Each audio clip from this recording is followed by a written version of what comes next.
Hello guys, आप सबका स्वागत है हमारे यूट्यूब चैनल पे।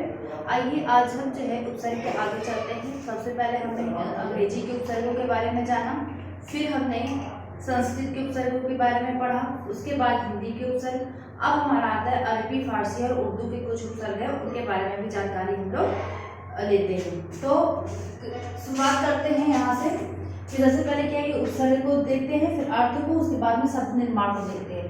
तो अल आता है, इस वजह से बता रहे हैं कि मान लीजिए एग्जाम में आ जाए, अरबी फारसी से भी अगर क्वेश्चन आ जाता है कि उपसर्ग बताइए इसमें कौन सा उपसर्ग का यूज किया गया है, तो आप लोगों को पूरी जानकारी होनी चाहिए, कहीं से भी जो है क्वेश्चन गलत ना होने पाए। आता है अल आता है, तो अल का अर्थ होता है निश्चित। निश्चित से देखिए क्या क्या चीजें बनती हैं, आप लोगों ने भी कभी बोलचाल में बातें सुनी होगी। अलबत्ता हो गया, अलग राज हो गया। फिर आपका आता है कम। कम से क्या होता है, सीधी सी बात है, थोड़ा ये हीन, सबको पता होगा कम का मतलब थोड़ा ये हीन। इससे कौन कौन सी चीजें बन रही हैं, कमजोर। देखिए हम लोग को ये एक चीज और भी पता चल रही है कि यहाँ से जो है कौन कौन से अरबी, फारसी और उर्दू के शब्द हैं, उनकी भी जानकारी मिल रही है। जैसे कमजोर बोलते हैं कि कमजोर हो गए और फिर कमजोरी आ गई, तो कौन सा शब्द है, अरबी, फारसी, उर्दू का। उसके बाद में कमबुकत, उसके बाद कम अक्ल। देखिए ये हम आम तौर पे इन शब्दों का यूज करते हैं, इस्तेमाल करते हैं, लेकिन ये नहीं पता होता है कि किस भाषा के शब्द हैं। तो इससे दो चीजों की जानकारी प्राप्त होगी। फिर आता है खुश। खुश का मतलब होता है अच्छा, यानी खुश होते हैं तो खुश का खुशी रहते। देखिए खुश कितना अच्छा शब्द मिल गया हम लोगों को कि हम लोग ऐसे सोचेंगे कि हिंदी का शब्द है, लेकिन नहीं। अब यहाँ पे खुश नसीब, खुशखबरी, खुशहाल क्या है, ये चीजें कहाँ से आई, इसे कैसे पता चली, शब्द कैसे हमारे भारतवर्ष में है। जब हमारे भारत में क्या हुआ कि बाहरी शक्तियां आई, उसके बाद इन सारे शब्दों का बनना स्टार्ट हुआ। फिर आता है गैर। गैर का मतलब होता है निषेध, यानी कि गैर हाजिर, गैर कानूनी, ये सारी चीजें हैं। यहीं से देखते चलेंगे कि ये शब्द क्या है, उर्दू, फारसी और उसके सब भाषा के शब्द हैं। तो फिर यहीं से दो चीजें तैयार कर लेंगे। दर का मतलब होता है में का मतलब यहाँ से क्या बनेगा उपसर्ग में, दरअसल, दर हकीकत, दरमियान। देखिए दर यहाँ पर आ रहा है, उपसर्ग यहीं से हाईलाइट भी करते रहेंगे सब जगह पे। गैर हाजिर का ये गैर हो गया, गैर कानूनी हो गया, उसका ये हो गया, इसमें हाईलाइट कर लेंगे कौन सा किसमें उपसर्ग यूज हुआ है। फिर आता है ना। आपका ना का मतलब हुआ अभाव, ना पसंद हो गया, ना समझ हो गया, नाराज हो गया, ना ये हो गया आपका, ये ऐसे हो गया।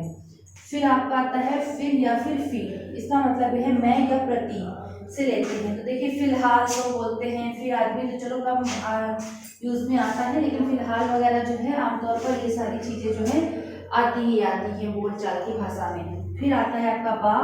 बा का मतलब होता है और या अनुसार। देखिए बनाम हो गया, बगैर हो गया, बदौलत हो गया, ये आपके हो गए यहाँ पे।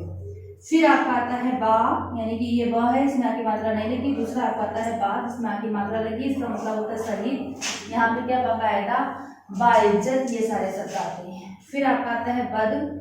बद से का मतलब होता है बुरा। देखिए बदमाश हो गया, बदनाम हो गया, बदबू हो गई, ये ऐसे हो गया।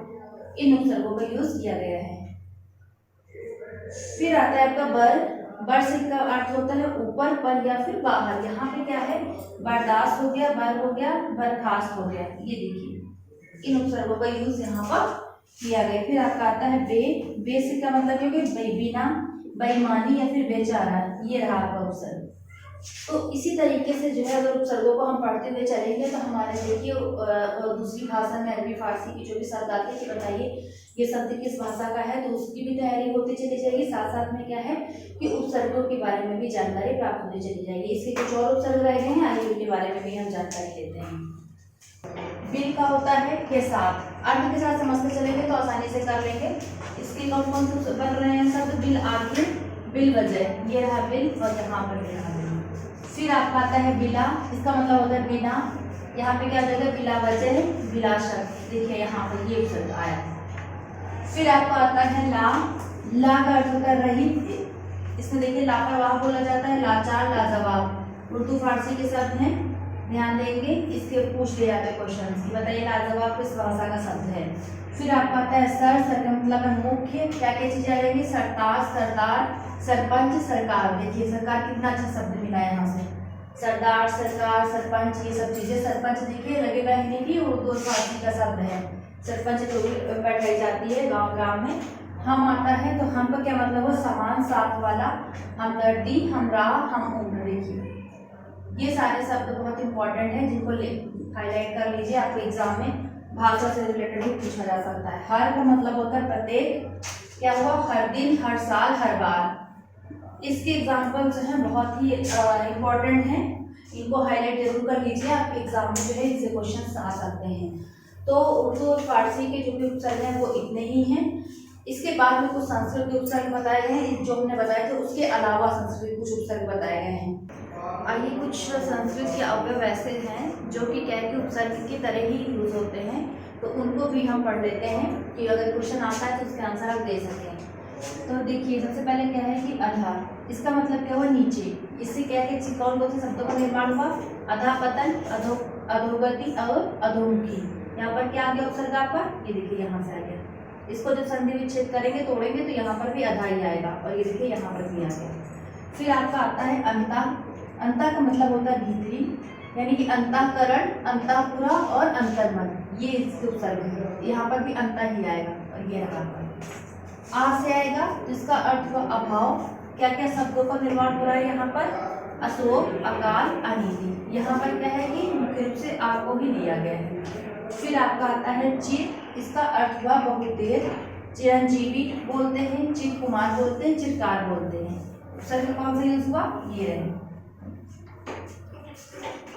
फिर आपका आता है पुनर। पुनर का मतलब होता है फिर, जैसे कि पुनर चीजें होती हैं तो क्या हो जाता है कि पुनर्जन्म हो जाता है। ये उपसर्ग आपका यहाँ से यूज हुआ है, लेकिन यहाँ पर रहा है पुनर्लेखन हुआ आपका, और पुनर्जीवन हो गया। फिर आपका आता है बहिर्, मतलब बाहर, बहिर्गमन हो गया, बहिर्जगत हो गया। ये आपका यहाँ से इतना उपसर्ग का यूज हुआ है, बल्कि यहाँ पर बहिर् का यूज हुआ, ये किया गया है। फिर आपका आता है सत। सत का अर्थ हुआ सच्चा। यहाँ पर देखिए संधि विच्छेद करके देखेंगे तो इसी का आ जाएगा सज्जन, सत्कर्म, सदाचार और सत्कार हो गया था। पूरा का क्या हो गया, पुरातन, क्या हुआ, पुरातत्व हो गया, और पूरा व्रत हो गया। फिर आपका आता है सम। सम का मतलब समान, समकालीन हो गया, समदर्शी, समकोण। उपसर्ग ये सारे यूज हो रहे हैं, इन सबको हाईलाइट कर लेंगे। फिर आपका आता है सह। सह क्या है, साथ, सहकार हो गया, सहपाठी हो गया, सहयोग हो गया, सहचर हो गया। अब आइए हम एक चीज ध्यान देते हैं कि हिंदी में हमने पढ़ा तो सीधे तरीके से उपसर्ग जो थे वो वैसे ही यूज हो रहे थे, कुछ अलग अलग से आ रहे थे। लेकिन संस्कृत में देखिए संधि विच्छेद की आवश्यकता पड़ रही है, जैसे कुछ शब्दों को समझने के लिए अगर हम संधि विच्छेद का यूज करेंगे, संधि विच्छेद का प्रयोग कर लेंगे, तो वहां से जो है उपसर्ग की जानकारी अपने आप से हमको हो जाएगी। तो इतने जो हैं, इसके अलावा जो भी संस्कृत के मैंने 22 बताए हैं आप लोगों को, उसके अलावा कुछ और भी अवयव बोले हैं कि आते हैं, जो क्या है कि संस्कृत में उपसर्गों के रूप में ही प्रयोग में लाए जाते हैं। तो आप लोगों का उपसर्ग का टॉपिक यहीं से कंप्लीट होता है। आप लोगों ने अंग्रेजी के उपसर्ग पढ़ लिए हैं, संस्कृत के पढ़ लिए, हिंदी के पढ़ लिए, अरबी, फारसी और उर्दू भाषा के पढ़ लिए हैं। अब जो भी संस्कृत के जो बच रहे थे उपसर्ग अवयव रूप में, वो भी बता दिए गए हैं। अब आपका नेक्स्ट चैप्टर इसके आगे आएगा प्रत्यय। तो उम्मीद करते हैं कि उपसर्ग जो है आप लोगों को समझ में आ चुके होंगे, इतने जितने मैंने बताए हैं आप लोगों को। अगर नहीं समझ में आता है तो आप लोग कमेंट करें, या फिर जो भी समस्या है वो हमें कमेंट बॉक्स में आप अपने व्यूज बता करके अपनी बात पूरी रखें, और इसके बाद में हम प्रत्यय को आगे बढ़ाएंगे। ठीक है, आज के इतना ही। थैंक यू, धन्यवाद।